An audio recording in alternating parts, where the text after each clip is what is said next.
क्या होगा अगर कोई कहे कि इंसान जिस चीज से सबसे ज्यादा भागता है या मतलब जिस चीज का सबसे ज्यादा विरोध करता है, उसका अपना ही दिमाग एक शक्तिशाली चुंबक की तरह उसी चीज को उसकी ओर खींचने लगता है। ये सोचने में ही थोड़ा अजीब लगता है शुरुआत में। बिल्कुल। मतलब बचपन से हमें एक बहुत ही सीधा और गणितीय फॉर्मूला रटाया जाता है ना, कि पहले दिन रात बस कड़ी मेहनत करो, फिर एक दिन बड़ी सफलता मिलेगी, और जब वो सफलता मिल जाएगी तब जाकर जीवन में कहीं खुशी मिलेगी। हाँ, वो पुराना घिसा पिटा फॉर्मूला। हाँ, ये ऐसा है जैसे कोई अपनी ही खुशी को भविष्य के किसी अनजान स्टेशन पर गिरवी रख रहा हो। जब वो नया घर बनेगा तब सुकून मिलेगा, या जब बैंक खाते में करोड़ों होंगे तब शांति मिलेगी। हम सब ने ये कभी ना कभी सोचा ही है। और इस पारंपरिक फॉर्मूले के साथ अब सबसे बड़ी त्रासदी यही है कि ये एक अंतहीन दौड़ है। मतलब ये उस क्षितिज की तरह है जिसके पीछे कोई उम्र भर भागता रहे, लेकिन वो तभी करीब नहीं आता। आज की हमारी जो स्रोत सामग्री है, जो विटाली की बहुत ही मशहूर किताब द अट्रैक्टिव फैक्टर, वो इस पूरी धारणा को जड़ से उखाड़ फेंकती है। एकदम। ये किताब एक बहुत ही साहसिक दावा करती है कि सफलता और खुशी का वो स्थापित फॉर्मूला पूरी तरह से उल्टा है। मतलब बाहरी जीवन तब तक नहीं बदलता जब तक इंसान की आंतरिक सोच नहीं बदलती। और यही आज के हमारे इस गहन विश्लेषण का मुख्य लक्ष्य भी है। हम इस विचार की गहराई से पड़ताल करने वाले हैं कि केवल पसीना बहाने से या मतलब परिस्थितियों से लड़ने से वास्तविकता नहीं बदलती। बिल्कुल नहीं बदलती। हाँ, हमें ये समझना होगा कि हमारी सोच और मानसिकता किस प्रकार उस वास्तविकता का निर्माण करती है। अगर हम इस आकर्षण के सिद्धांत या लॉ ऑफ अट्रैक्शन की बात करें, तो स्रोत सामग्री बहुत स्पष्ट करती है कि हमारे भीतर जो कुछ भी चल रहा होता है, चाहे वो कोई गहरा डर हो, कोई पुरानी चिंता हो या फिर एक शांत खुशी हो, हम बाहरी दुनिया से ठीक वैसी ही परिस्थितियों और लोगों को अपनी ओर खींचते हैं, एक चुंबक की तरह। हाँ, और इस पूरी प्रक्रिया को समझना इसलिए भी बहुत ज़रूरी है क्योंकि लोग अक्सर इसे किसी जादुई छड़ी या किसी रहस्यमयी विद्या की तरह देखते हैं। हाँ, वो सोचते हैं कि बस बैठे बैठे सोच लिया और जादू हो गया। बिल्कुल, लेकिन किताब इस भ्रांति को तोड़ती है। ये कोई जादू नहीं है। इसके पीछे कार्य कारण का एक अत्यंत गहरा मनोवैज्ञानिक और न्यूरोलॉजिकल सिद्धांत काम करता है। जो लोग ये समझ लेते हैं कि उनका अपना ध्यान यानी उनका जो फोकस है वो उनकी दुनिया का निर्माण कैसे कर रहा है, वे फिर कभी स्वयं को परिस्थितियों का गुलाम या विक्टिम नहीं मानते। वो शिकायत करना छोड़ देते हैं। सही कहा। वे ये सवाल पूछना बंद कर देते हैं कि दुनिया मेरे साथ ही इतना अन्याय क्यों कर रही है।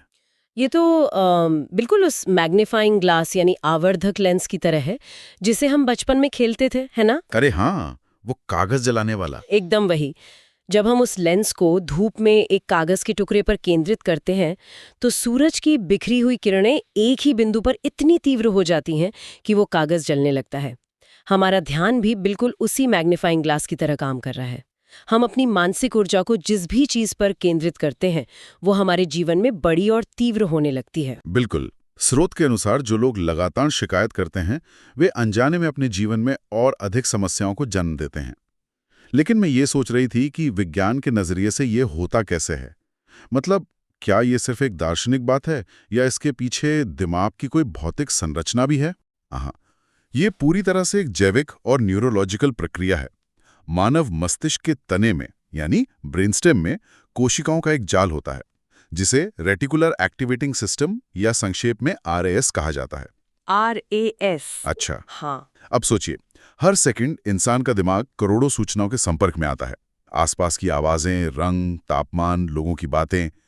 अगर दिमाग इन सभी सूचनाओं को एक साथ प्रोसेस करने लगे तो वो क्रैश हो जाएगा। मतलब ओवरलोड हो जाएगा। बिल्कुल। इसलिए ये RAS एक द्वारपाल या फिल्टर की तरह काम करता है। ये केवल उन्हीं चीजों को अंदर आने देता है जिन्हें इंसान ने महत्वपूर्ण का टैग दिया होता है। अच्छा, यानी अगर किसी ने अपने दिमाग को ये निर्देश दे रखा है कि दुनिया बहुत बुरी है और यहाँ सिर्फ धोखेबाज लोग हैं, तो उसका ये फिल्टर सिर्फ उन्हीं सबूतों को खोजेगा जो इस बात को सच साबित करते हो। एकदम सही पकड़ा आपने। जब कोई इंसान लगातार शिकायत करता है या किसी गहरे डर में जीता है, तो वो अपने RAS को प्रोग्राम कर रहा होता है कि केवल खतरों और समस्याओं पर ध्यान दो। बाप रे। हाँ, और नतीजतन उनका दिमाग उन बेहतरीन अवसरों, अच्छे लोगों या समाधानों को पूरी तरह से फिल्टर करके बाहर कर देता है, जो शायद उनकी आंखों के ठीक सामने मौजूद होते हैं। ये किस्मत का खेल नहीं है, ये एक इंसान द्वारा अपने ही दिमाग को समाधान देखने के प्रति अंधा बना देने की प्रक्रिया है। ये अंधापन कितना खतरनाक हो सकता है, इसे समझना बहुत ज़रूरी है। मतलब जब हम उस मानसिक मैग्नीफाइंग ग्लास को सिर्फ इस बात पे टिकाए रखते हैं कि क्या गलत हो रहा है, तो हम अपने दिमाग को एक तरह के सर्वाइवल मोड में धकेल देते हैं। स्रोत में जिक्र है कि डल पर फोकस करने से डर बढ़ता है। तो क्या इसका संबंध हमारे उस आदिम फाइट या फ्लाइट मोड से है? लगातार समस्याओं और शिकायतों पर होता है तो उसका शरीर कॉर्टिसोल और एड्रेनालाइन जैसे स्ट्रेस हार्मोन छोड़ता है। शरीर को लगता है कि कोई खतरा है। बिल्कुल, दिमाग को लगता है कि कोई शेर सामने खड़ा है और जान को खतरा है। अब एक दिलचस्प बात सोचिए, जब कोई सचमुच जंगल में शेर से जान बचाकर भाग रहा हो, तो क्या उसका ध्यान पेड़ पर लगे खूबसूरत और स्वादिष्ट फलों पर जाएगा? नहीं, बिल्कुल नहीं। या क्या वो रास्ते में खिले किसी दुर्लभ फूल को देखेगा? सवाल ही नहीं उठता। उसका विजन एकदम संकरा हो जाएगा। मतलब उसे सिर्फ भागने का रास्ता या छुपने की जगह दिखाई देगी। और यही बात हमारे आधुनिक जीवन पर लागू होती है। लगातार शिकायत करने की आदत इंसान को एक ऐसे कृत्रिम जंगल में डाल देती है जहां वो हमेशा किसी न किसी काल्पनिक शेर से भाग रहा होता है। अरे वाह, क्या रूपक है। तो ऐसे में जब सामने से कोई नया व्यापारिक अवसर गुजरता है या जीवन को बदलने वाला कोई विचार दिमाग में आता है, तो वो डरा हुआ दिमाग उसे रजिस्टर ही नहीं कर पाता। तो अगर हमारा अपना ही दिमाग इस तरह गलत चीजों पर फोकस करके हमें अवसरों से वंचित कर रहा है, तो इस फोकस के लूप को तोड़ा कैसे जाए? यहीं से जो विटाले द्वारा बताए गए बदलाव के उन व्यवहारिक कदमों की शुरुआत होती है। जी बिल्कुल। पहला कदम सुनने में थोड़ा अजीब लग सकता है, क्योंकि किताब कहती है कि सबसे पहले ये जानना जरूरी है कि हम क्या नहीं चाहते। इसका मतलब है अपनी उन तमाम शिकायतों को स्वीकार करना। लेकिन मैं सोच रही थी कि क्या ये पहले बताए गए सिद्धांत के खिलाफ नहीं है? मतलब अभी हमने कहा कि शिकायत करना बुरा है, और अब पहला कदम ही शिकायत से शुरू हो रहा है। कह रही है कि इंसान को जीवन भर अपनी शिकायतों का ही रोना रोते रहना चाहिए। ज्यादातर लोग अपनी पूरी जिंदगी इसी पहले कदम पर गुजार देते हैं। मुझे ये नौकरी पसंद नहीं, मुझे ये शहर पसंद नहीं, मुझे कर्ज पसंद नहीं। हाँ, हर वक्त रोना धोना। विटाले का कहना है कि ये जानना कि हम क्या नहीं चाहते एक शुरुआती बिंदु है। ये एक स्प्रिंग बोर्ड है। इस शिकायत का उपयोग एक सीढ़ी की तरह किया जाना चाहिए, न कि वहां रुककर अपना घर बना लेने के लिए। अच्छा, और यहीं से सीधा रास्ता दूसरे कदम की ओर जाता है। यह है तय करना कि हम वास्तव में क्या चाहते हैं, क्योंकि स्रोत इस बात पर बहुत जोर देता है कि स्पष्टता ही असली शक्ति है। लेकिन अगर हम इसे वास्तविक दुनिया की कसौटी पर कसें, तो एक बहुत बड़ी उलझन सामने आती है। वो क्या? यह जानना कि क्या नहीं चाहिए दुनिया का सबसे आसान काम है। कोई भी तुरंत बता देगा कि उसे गरीबी नहीं चाहिए, बीमारी नहीं चाहिए या बॉस की डांट नहीं चाहिए। सही बात है। लेकिन जब ये पूछा जाए कि असल में क्या चाहिए, तो बहुत से लोगों का दिमाग सुन्न हो जाता है। ये सब बहुत धुंधला और भ्रामक लगता है। इस उलझन का समाधान पहले और दूसरे कदम के आपसी संबंध में ही छिपा है। जो चीजें कोई इंसान नहीं चाहता है, वे दरअसल एक बहुत ही सटीक कंपास या दिशा सूचक यंत्र का काम करती हैं। कंपास? वो कैसे? देखिए, जब कोई व्यक्ति पूरी हताशा में कहता है कि मुझे ये 9 से 5 की घुटन भरी नौकरी और ये बॉस बिल्कुल नहीं चाहिए, तो ये नकारात्मक विचार असल में एक सकारात्मक दिशा की ओर इशारा कर रहा होता है। इसका सीधा सा अर्थ है कि वो व्यक्ति स्वतंत्रता, रचनात्मक संतुष्टि और अपने समय पर नियंत्रण चाहता है। समस्या ये है कि लोग उस कंपास की सुई को पढ़ना भूल जाते हैं। ओहो, मतलब एक तरह से हमारी हर शिकायत एक उल्टा आईना है। जब हम आईने में उस बुरी चीज को देखते हैं जो हमें नहीं चाहिए, तो हमें बस उसकी छवि को पलट देना है और हमें वो मिल जाएगा जो हम वास्तव में चाहते हैं। बहुत खूब। यही दूसरे कदम का सार है, स्पष्टता लाना। लेकिन इसके तुरंत बाद सबसे बड़ी दीवार सामने आती है, जो किताब का तीसरा कदम है, अपनी सीमित मान्यताओं या लिमिटिंग बिलीफ्स को हटाना। हाँ, ये बहुत बड़ी रुकावट है। जैसे ही कोई व्यक्ति ये स्पष्ट करता है कि वो क्या चाहता है, मान लीजिए उसने तय किया कि उसे अपना एक बड़ा व्यापार शुरू करना है, उसी क्षण उसके भीतर एक आवाज़ चीखने लगती है कि मैं ये नहीं कर सकता, मेरे पास तो संसाधन ही नहीं है, या मैं सफलता के योग्य नहीं हूँ। ये बहुत ही चुभने वाला सच है। किताब भी यही मानती है कि सबसे बड़ी रुकावट कभी बाहरी दुनिया, अर्थव्यवस्था या समाज में नहीं होती। वो इंसान के अपने ही भीतर होती है, उसका अपना डर और खुद पर शक। बिल्कुल। ये सीमित मान्यताएं असल में हमारे अवचेतन मन में बैठे वो प्रोग्राम हैं जो बचपन से, हमारे परिवेश से या पुरानी असफलताओं से हमारे दिमाग में इस तरह जड़ जमा लेते हैं कि हमें लगता है कि यही परम सत्य है। ये ऐसा है जैसे किसी ने एक बेहद शक्तिशाली स्पोर्ट्स कार का हैंड ब्रेक पूरी ताकत से खींच रखा हो और फिर भी वो इंसान एक्सेलरेटर दबाए जा रहा हो। अरे बाप रे, गाड़ी तो बर्बाद हो जाएगी। हाँ, गाड़ी बस भयानक शोर करेगी, धुआं छोड़ेगी, लेकिन 1 इंच आगे नहीं बढ़ेगी।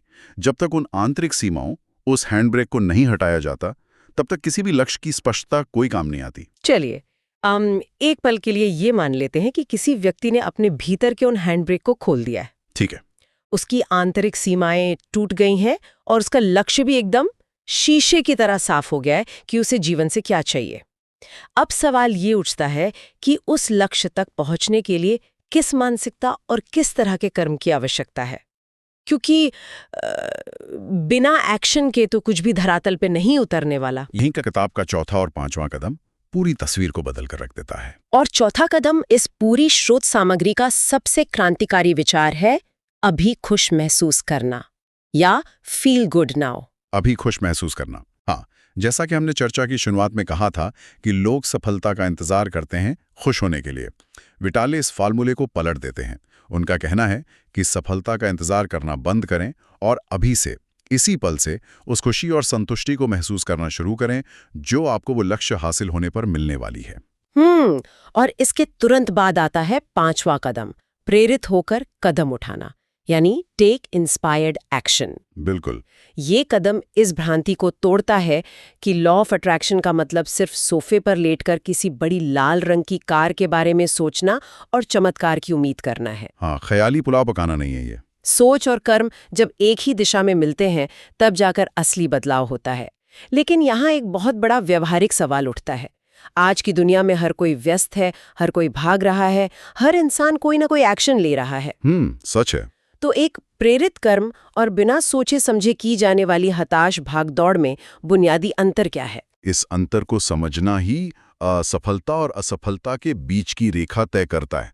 बिना कर्म के कुछ भी सिद्ध नहीं होता, लेकिन अंधी भागदौड़ और प्रेरित कर्म में वही अंतर है जो एक घबराए हुए डूबते इंसान के हाथ पैर मारने और एक प्रशिक्षित तैराक के तैरने में होता है। अरे वाह!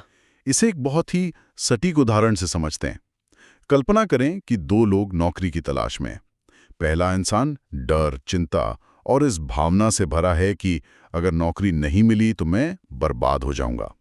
वो रात के 2 बजे घबराहट में बैठकर 50 अलग-अलग कंपनियों में बिना सोचे समझे अपना रिज्यूमे भेज देता है। और जाहिर है उसकी वो हताशा उसके कवर लेटर में, उसके बात करने के तरीके में झलकने लगती है। लोग उस डेस्परेशन को दूर से ही भांप लेते हैं। इसे हम डेस्परेट एक्शन या हताश कर्म कहेंगे। ऊर्जा बहुत खर्च हुई लेकिन परिणाम शून्य। इसके विपरीत दूसरे इंसान को देखें जो इंस्पायर्ड एक्शन ले रहा है।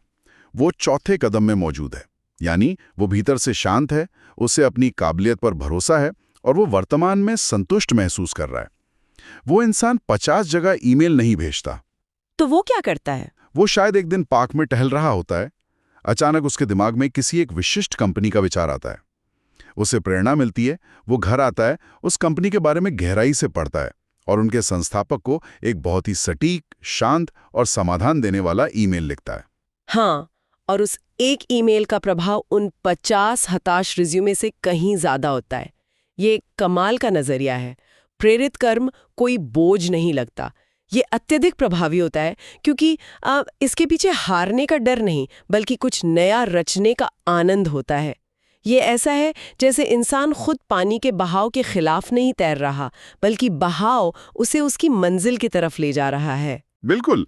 इस पूरी प्रक्रिया में ऊर्जा का एक बहुत अलग तरह का संरेखण या अलाइनमेंट होता है। जब काम किसी कमी या अभाव को पूरा करने के लिए नहीं बल्कि भीतर के पूर्णता से किया जाता है तो बाहरी दुनिया बिल्कुल अलग तरह से प्रतिक्रिया देती है। लेकिन जब हम इस भीतर की पूर्णता या अभी खुश महसूस करने वाली बात करते हैं तो एक बहुत ही कठोर वास्तविकता सामने आती है।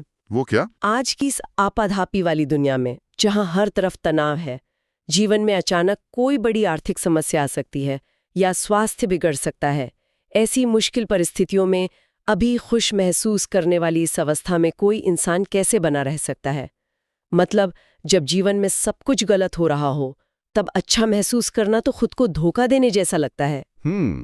ये एक बहुत ही वाजिब सवाल है। इसका सबसे व्यवहारिक उपकरण या टूल क्या है? और यहीं से हमारी चर्चा स्रोत सामग्री के सबसे शक्तिशाली हिस्से की ओर मुड़ जाती है, कृतज्ञता यानी ग्रैटिट्यूड की शक्ति। एकदम सही जगह पर पहुंची हैं आप।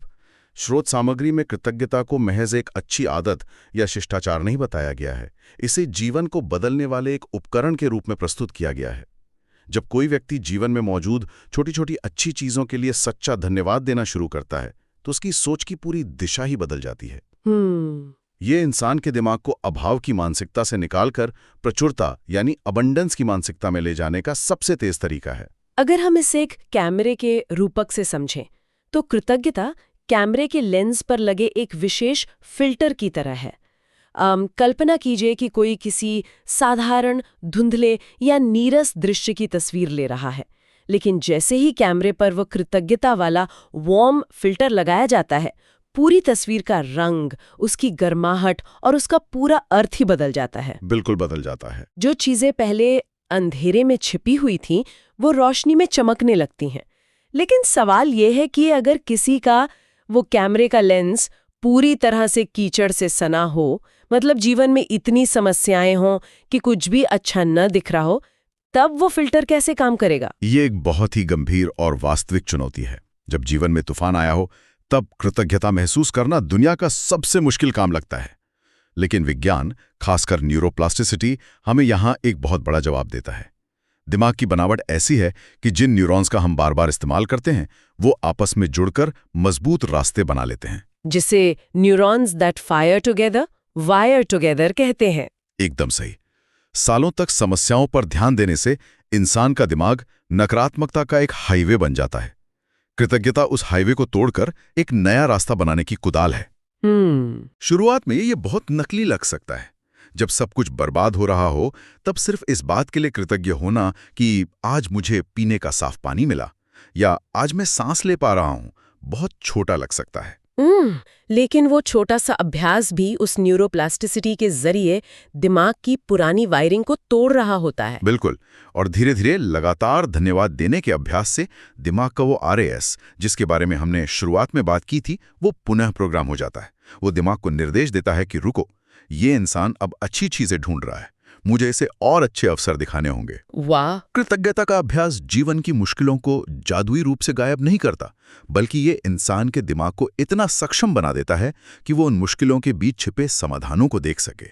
ये लेंस पर लगे कीचड़ को साफ करने की सबसे वैज्ञानिक प्रक्रिया है। ये एक बहुत ही शक्तिशाली विचार है कि हम अपने दिमाग की वायरिंग को खुद बदल सकते हैं। तो अगर हम आज के इस पूरे गहन विश्लेषण के सभी अहम पहलुओं को एक साथ समेटें और इसका अंतिम निष्कर्ष निकालें, तो दी अट्रैक्टिव फैक्टर का सबसे बड़ा और अंतिम संदेश यही है कि हम इस ब्रह्मांड में महज मूक दर्शक या कठपुतलियां नहीं हैं। बिल्कुल नहीं है। हम खुद अपने जीवन के निर्माता हैं, एक आर्किटेक्ट की तरह। हमारी सोच, हमारी भावनाएं, हमारे अवचेतन मन में बैठे विश्वास और हमारे छोटे बड़े प्रेरित कर्म, ये सब ईंट और गारे की तरह मिलकर हमारे पूरे जीवन की इमारत का निर्माण करते हैं। बाहरी दुनिया के बदलने से पहले हमारे भीतर के ब्रह्मांड का बदलना कोई विकल्प नहीं है, बल्कि एक अनिवार्य शर्त है। और ये ज्ञान आज के इस दौर में संजीवनी की तरह है। हमारे आसपास का समाज, खबरें और माहौल हमें लगातार ये सिखाते हैं कि हम परिस्थितियों के शिकार हैं। इकोनॉमी खराब है इसलिए हम गरीब हैं, राजनीति खराब है इसलिए हम तनाव में हैं। हाँ, हमेशा दोष बाहर मढ़ देना। बिल्कुल। लेकिन ये स्रोत सामग्री हमें उस विक्टिमहुड या शिकार होने की मानसिकता से झकझोर कर बाहर निकालती है। ये हमें ये कड़वा लेकिन अत्यंत शक्तिशाली सच याद दिलाती है कि नियंत्रण की चाबी कभी बाहर किसी के पास थी ही नहीं, वो हमेशा भीतर ही थी। जब कोई इंसान अपनी सोच और अपने फोकस की पूरी जिम्मेदारी लेता है तो वो उसी क्षण अपने जीवन की दिशा की जिम्मेदारी ले लेता है। यही वो बिंदु है जहां ज्ञान वास्तविक शक्ति में बदल जाता है। और हमारी आज की इस गहराई से की गई चर्चा के अंत में मैं एक ऐसे विचार की ओर मुड़ना चाहूंगी जो शायद किसी को भी रातों की नींद से जगाने के लिए काफी है। आज हमने देखा कि कैसे हमारा फोकस एक चुंबक है, कैसे शिकायतें हमें अंधा करती हैं और कैसे हमारी अपनी आंतरिक सीमाएं हमें आगे बढ़ने से रोकती हैं। ऐसे में ये एक बेहद व्यक्तिगत और गहरा सवाल उठता है, अगर ये सच है कि किसी इंसान की अब तक की सोच ने ही उसके आज के वर्तमान जीवन का हूबहू निर्माण किया है, तो इस वक्त ठीक इसी पल उस इंसान के भीतर वो कौन सी एक अवचेतन मान्यता या सबसे गहरा छिपा हुआ डर है जो किसी बहुत बड़े और जीवन बदलने वाले अवसर को उसकी ओर आने से रोक रहा है? वो कौन सा अदृश्य हैंड ब्रेक है जिसे जाने अनजाने पूरी ताकत से खींचा हुआ है और फिर भी रफ्तार की उम्मीद की जा रही है? शायद इस एक सवाल के भीतर छिपी उस गहरी शिकायत को पहचान लेना ही जीवन की उस अगली बड़ी सफलता का सबसे पहला और सबसे महत्वपूर्ण कदम है।